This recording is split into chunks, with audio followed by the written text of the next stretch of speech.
nature of living with the land.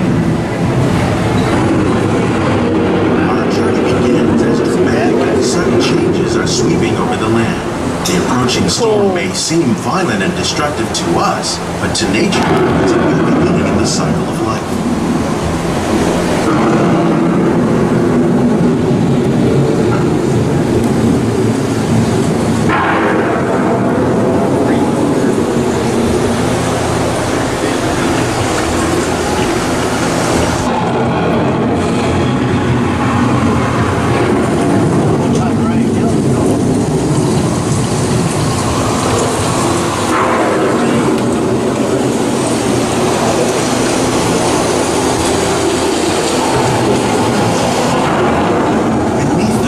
Of the land, roots trap water from the flowing mud, extracting precious nutrients and minerals.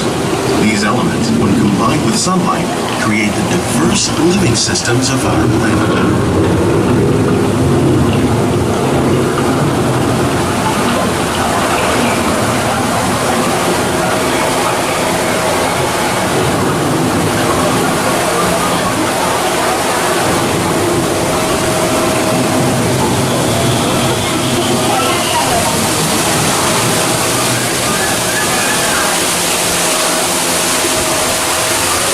One of those living systems is the rainforest, home to the most amazing concentration of life on our planet.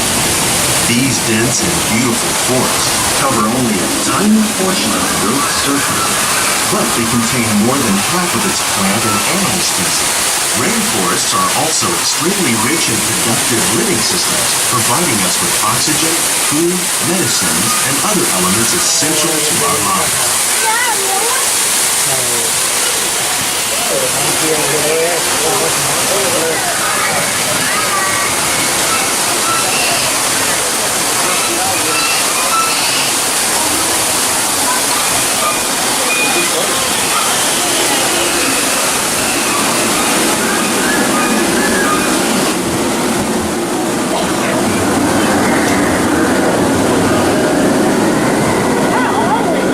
In the desert, nature has created a very different, no less beautiful living system.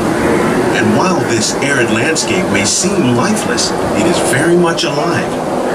The plants and animals that have learned to survive in these harsh conditions make use of what little water they can find and avoid the scorching rays of the relentless sun.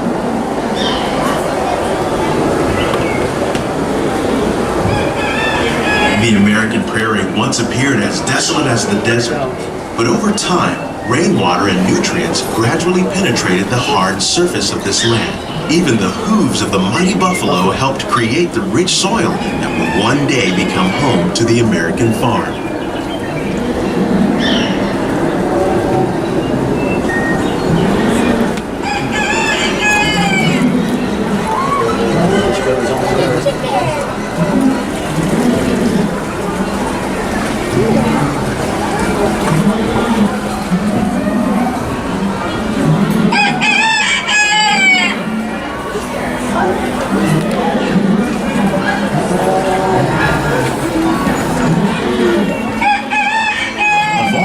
At work on the land, humans have had one of the most profound effects. The need to produce food for a growing world led to the enormous use and sometimes overuse of the land. In our search for more efficient ways to grow food, we often fail to realize the impact of our methods.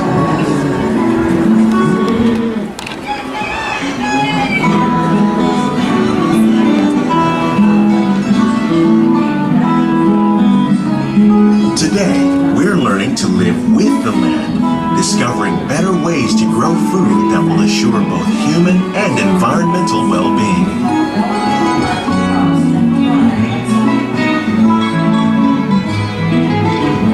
Here at Epcot, we're learning to reduce the need for pesticides by using natural predators like ladybugs and wasps to control pests.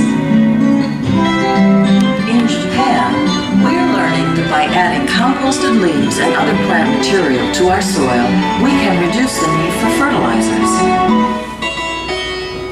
In farmlands across America, we're learning that by plowing under vegetation containing natural fertilizers, we can enrich the soil without the use of chemicals.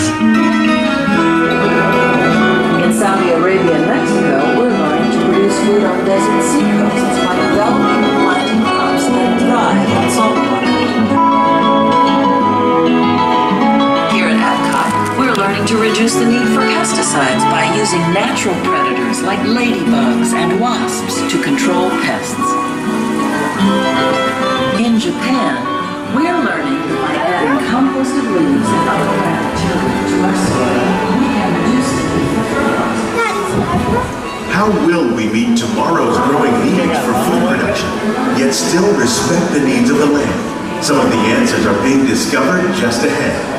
To help us maintain these carefully controlled ecosystems, and for your safety, please remain seated in your boat at all times.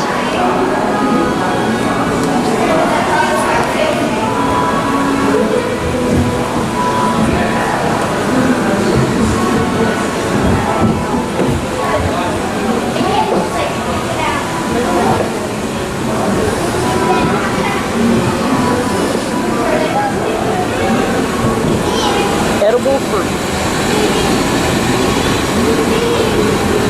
Welcome to our living laboratory, where scientists from Epcot and the U.S. Department of Agriculture are exploring innovative ways to produce bountiful harvests now and into the future. Edible flowers. The tropics are home to the greatest diversity of plants on the planet. Many of these, like papaya, bananas, cacao, coffee, and rice, are well known around the world. These are just a few of the edible plants that have been an important source of nutrition for people living in the tropics. Many are rich in vitamins and minerals, while others are well adapted to growing in less than ideal It says you conditions. can eat those leaves. Some, like the water lily, thrive in wet, swampy areas and waterways. All parts of this plant, even the flower petals, are edible. The starchy root of the plant has long been used to make flour for baking.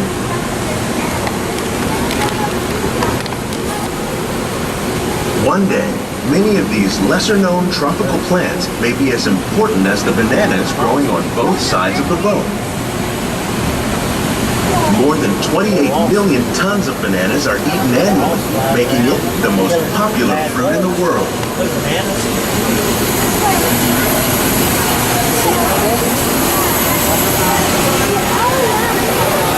That's how they get it in.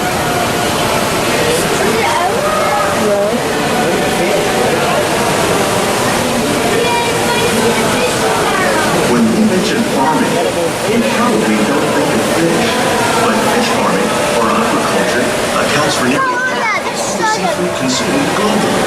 Tilapia, bass, and catfish, like the ones you see here, are three of the more popular crops raised by fish farmers. The sustainable system we use here recycles the water in the tanks. As a result, we're able to save millions of gallons each year. Our small fish farm produces nearly 5,000 pounds of fish each year to serve in restaurants around Walt Disney World. Innovations like this one can play an important role in our efforts to produce bountiful harvests and still protect natural resources.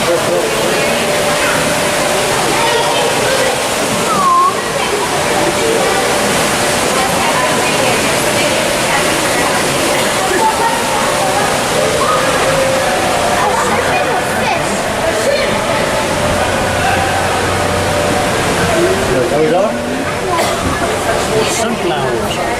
That's how you get sunflower seeds. While there are more than 50,000 edible plant species in the world, most of us are only familiar with a handful that make up our everyday diet. The common grains growing here, wheat, maize, sorghum, and millet, plus rice, account for nearly 2/3 of our global food consumption. Learning how to increase yields of these staples is an important goal of research around the world.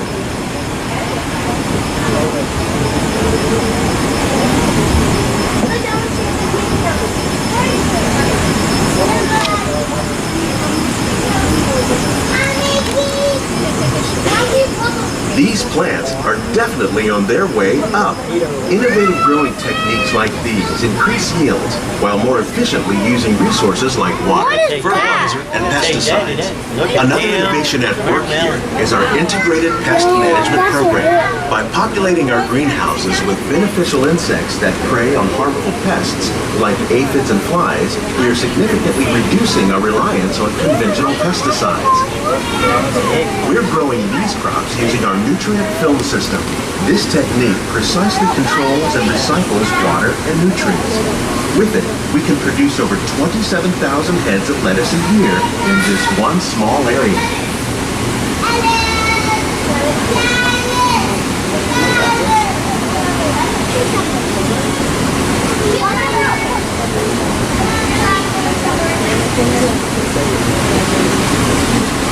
Some of our best ideas have been inspired by nature, like these fruit and vegetable trees. By growing these ground plants vertically, we can increase yields and better control disease. These crops taste as good as they look. In fact, we serve more than 15 tons of produce from our greenhouses in restaurants here at the land every year.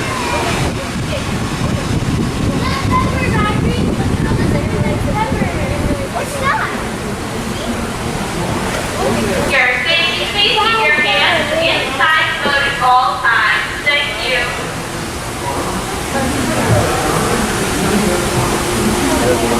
The future of agriculture may include innovative ideas like this vertical growing system. Plants grown in this way use a fraction of the space required by traditional growing methods. That saves water and increases production. The aquaponics system on your left combines hydroponics with aquaculture. The fish provide a natural source of fertilizer for the plants, and the plants help keep the water clean for the fish. It's another great way to produce more while using less. In our lab, Epcot scientists are working with the U.S. Department of Agriculture on a number of innovative projects. The goal of these efforts is to produce higher yielding and better quality plants.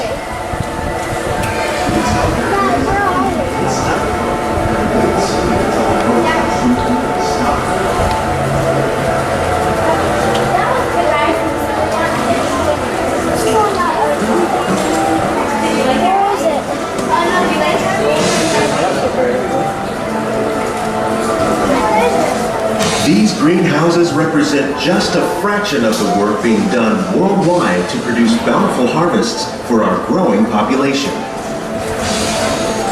Scientists, farmers, and even backyard gardeners are doing their part to improve the quantity and quality of foods that we all rely upon.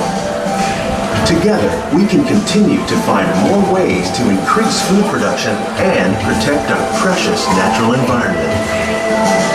Only then will we truly be living with the land.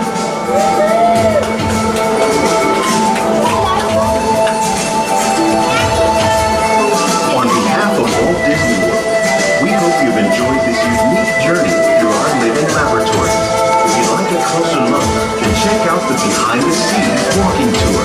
It's a chance for the whole family to get up close and personal with the plants and growing techniques in our laboratory.